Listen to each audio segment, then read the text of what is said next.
So I think today's topic, which is adventure playgrounds, offers a rich lens through which we can understand early and middle childhood development across physical, cognitive, emotional, and social domains. So these spaces were originally created in a post-World War II Europe as I might sneeze, excuse me, as a child-centered response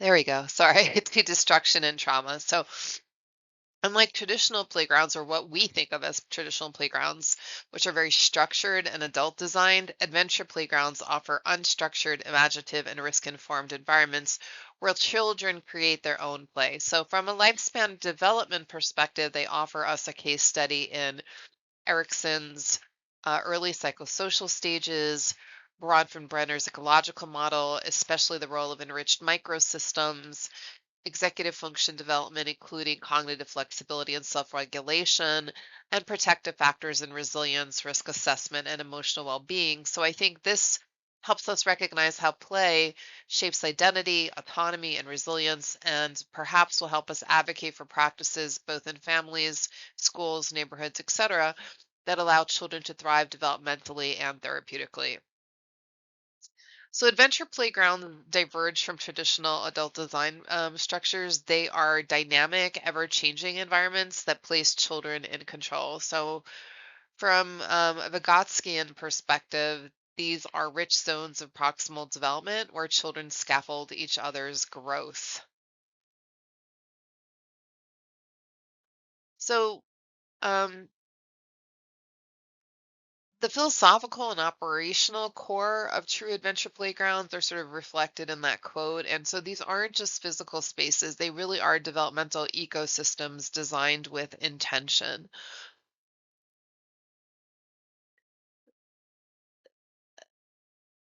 These are some of the elements that you would expect to see in an adventure playground. And these playwork principles, I think, reflect a counselor aligned stance of non directive support paralleling person-centered approaches where the child leads. So children learn to co-regulate, builds empathy, and experiment with power dynamics, which ties directly into Erickson's stages of autonomy and initiative. And by allowing symbolic and imaginative play, these environments also support trauma processing, especially when looked at through the play therapy lens. So the emphasis on inclusive community integration, community integrated design reinforces Brenner's exosystem, so how accessible environments buffer developmental inequalities. And I think this model challenges us as both counselors and perhaps as educators to think about what environments are we co-creating for children? Where are young people truly allowed to explore identity, risk, and self-direction? And how might advocating for spaces like this become part of our developmental and clinical toolbox? So, adventure playgrounds provide a multi-sensory environment that supports rich physical development across early and middle childhood, aligning with developmental milestones and clinical observations we routinely assess in counseling contexts. So, motor skills acquisition, we've got children naturally strengthening gross motor skills through climbing, balancing, running, and navigating uneven terrain, right? So fine motor precision develops as they manipulate tools like stack objects or tie knots, often overlooked in traditional play. From a vestibular systems perspective, activities that involve spinning, swinging, crawling, and navigating, again, unstable surfaces stimulate the vestibular system, and these are foundational to children's ability to self regulate and focus in a classroom. So they are often underdeveloped in children referred for behavior or attentional challenges.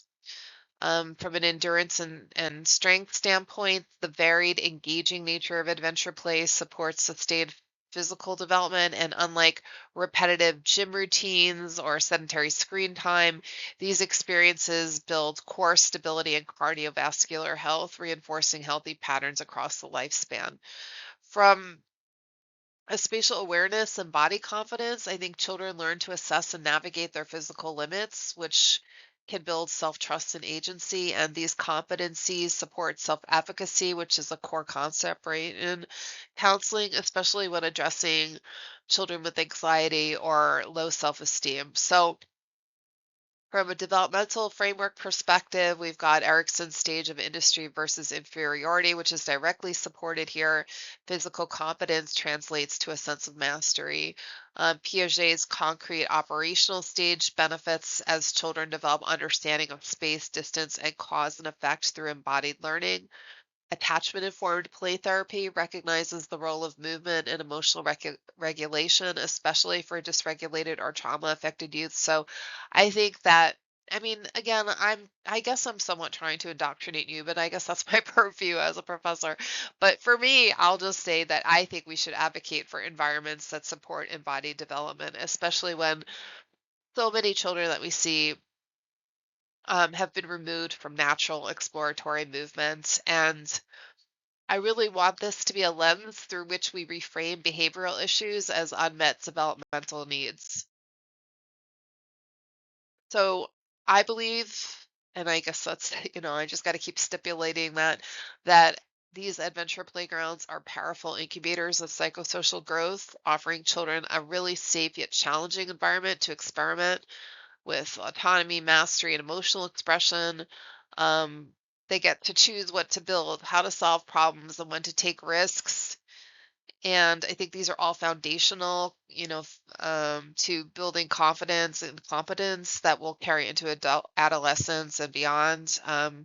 In these kind of spaces, children encounter frustration, like a structure might collapse, or there's a fear, perhaps, of jumping from a height, or disappointment when plans fail. And these are low stakes but authentic emotional experiences, allowing children to practice coping strategies, and regulation and emotional labeling, a lot of what we try to foster in child therapy. So, the physical and social demands of adventure play teach children that failure is not final. These repeated embodied lessons are essential in cultivating grit, right? Grit. So, that's one of the strongest predictors of long term success and mental well being. And adventure playgrounds allow children to test identities. They could be a leader, a builder, a problem solver, a risk taker. Um, and these all support a strong internal sense of agency, especially vital during leader transitions. So, these spaces, again, are aligned with play therapy and trauma informed counseling principles. This type of open ended play allows children to externalize internal experiences, experiment with control, and repattern emotional responses. And for children with dysregulation or histories of adversity, this kind of embodied, imaginative, and self directed play is deeply reparative, I believe. So I think the takeaway is that psychosocial growth doesn't only have to be nurtured through talk, and in fact might not be possible to nurture through talk. So cognitive development is really robust in adventure playgrounds because it's so self-directed. It really has the key conditions for authentic, lasting learning. So when a plank becomes a bridge or a pile of tires becomes a spaceship, children are engaging in that symbolic transformation, which is a core precursor to abstract thinking, language, and literacy development. So, this aligns beautifully with Piaget's pre-operational concrete operational stages, where play becomes a medium for increasingly complex mental representation.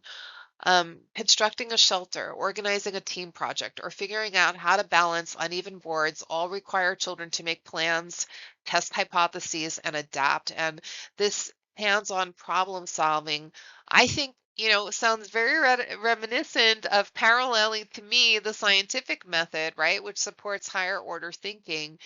And as we seek to foster that academic readiness. So these playgrounds require children to remember rules they've made, shift strategies mid-task, and do inhibit impulsive actions to achieve a goal. So these are the building blocks, right, of what?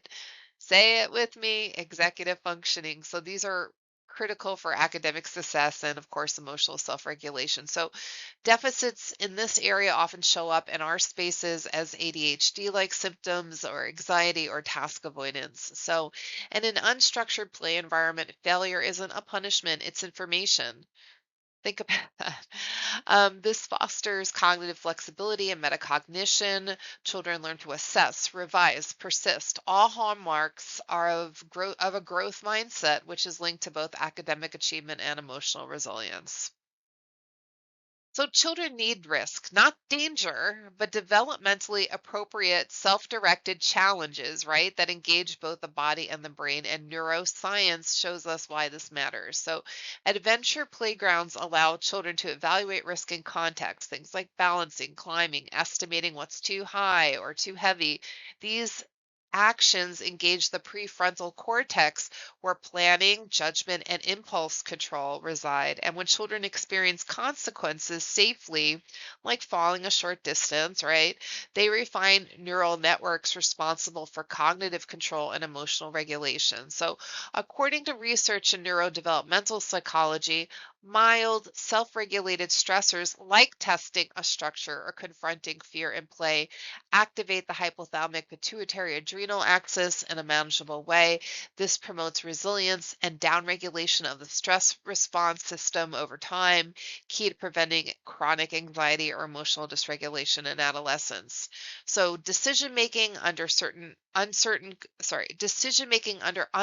conditions, like choosing whether to cross a wobbly board, activates executive systems. So, these types of repeated micro decisions strengthen the neural connections involved in reflection, risk calculation, and delayed gratification. So, children without these experiences may default to avoidance or impulsivity in novel situations. And as supported by researchers like Bruce Perry and Stephen Porges, controlled exposure to challenge under supportive conditions builds tolerance to adversity. So we may see counseling children raised in overly structured or sanitized environments. They may have lower frustration tolerance, and they may be anxious in face of ambiguity, and they may have poor self-advocacy skills. So here we're comparing the structured versus the unstructured environment. So traditional playgrounds offer safety but limit imagination and autonomy. I mean, they're actually less safe. I know this is counterintuitive to you, but what happens in a traditional playground is kids get bored with the fixed nature of the structures, so they try to do other things with them. Does that make sense? So instead of sitting their little butts on the swing, they start to stand up on the swing, or they twist the chain on the swing, or on and on and on. I mean, anyone who's been in a playground knows what I'm talking about. They're not satisfied with the fixed nature of the playground. So in essence, actually, this is more safe because the other equipment is not the more fixed equipment wasn't designed to be used in that way, and we don't know exactly what the risk is involved of it being used that way, right? Whereas, in adventure playgrounds, there's that balance between challenge and safety. Um, I think we want to think about developmental mismatch theory. So that's like when environments don't meet children's needs and then behaviors may be misread as pathology. So I think we want to advocate for settings that meet children's developmental stage. And personally, I believe that we want to allow for meaningful self-led activities.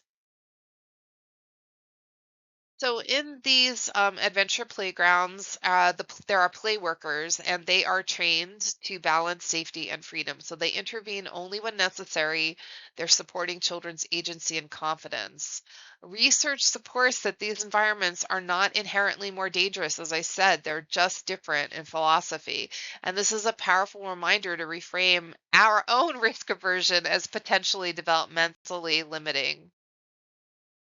So adventure playgrounds matter to me because they nurture the full range of human development in a way traditional playgrounds often do not.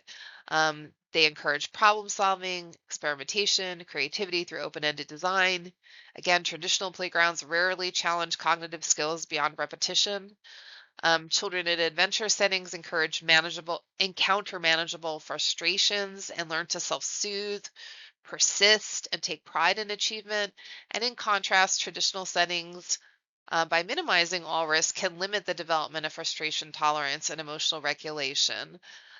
Collaboration and negotiation are built into the adventure playground secret sauce, whereas traditional playgrounds often promote parallel play or short bursts of interaction without long-term shared goals. So while both types offer physical benefits, and in fact, kids are doing neither enough, right? I do think that adventure playgrounds include, in addition to the physical benefits, these diverse movements that I was referencing, the lifting, the digging, the balancing, that all strengthen that vestibular system, and more than just climbing the same type of plastic slide repeatedly can. So in short, I think traditional playgrounds focus primarily on safe recreation, often at the cost of reducing meaningful growth, whereas adventure playgrounds, by contrast, emphasize developmental richness, preparing children not just for school, but for life. And again, I want us to think about how this reinforces the principle that in the environments children grow in shape who they become. And I believe that supporting unstructured play is an equity issue, a mental health intervention, and a developmental imperative. And I'm very happy to say that we do have adventure playgrounds here in New York City. Perhaps the best known one is the one on Governor's Island. So you can take a look at one directly yourself.